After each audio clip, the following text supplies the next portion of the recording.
Good morning to everyone. So today's our presentation topic is IoT architectural drives. So let's begin with the introduction. When we build a IoT system like a smart home or a connected car, we need to think about some important things. These are called architectural drives. They help us make sure the system works well even when it grows, faces security issues or has limited power. So let's begin with the IoT architectural drives. First one is scalability. Now what exactly scalability means? Scalability is nothing but the system handles more and more devices and users in the future. Now we can consider an example like imagine a smart city project. Today there are 100 sensors. Next year there will be 10,000 sensors. And can the system still work smoothly? So to manage this, we can use cloud services like AWS IoT Core or IoT Hub. We can also use microservices, which are small, independent programs that work together. We can also use horizontal scaling, which will add more services instead of making one bigger. Now, the second one is interoperability. What exactly it means? Uh, can devices from different brands or systems talk to each other? We can consider an example like in a smart home, your Samsung fridge, Philips lights, and Google Assistant should all work together. How we solve it? Use open standards like MQTT, COAP, REST APIs. Use middleware. Middleware is nothing but a software layer that helps different systems connect. Now the third drive is security and privacy. Why security and privacy is important? IoT devices often collect personal data. If not protected, hacker can steal it.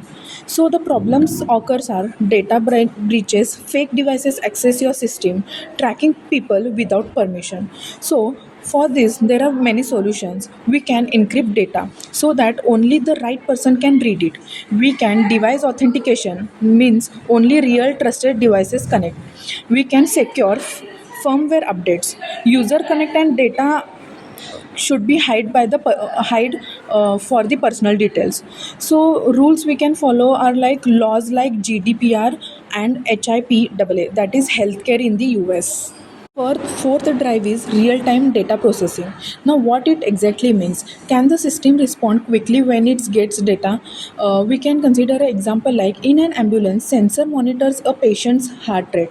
The system must react in real time if something is wrong. How to make it fast? We can edge computing, that is, process data near the device instead of sending it to a faraway server. We can use tools like Apache Kafka and Apache Storm.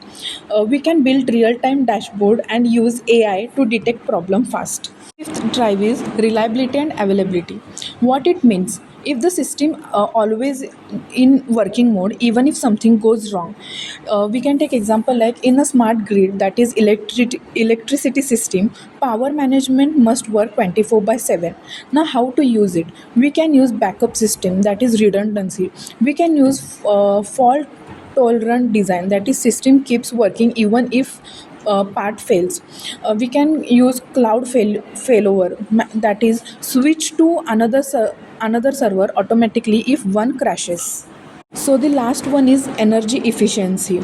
Many IoT devices run on small batteries in remote places. They must use very little power.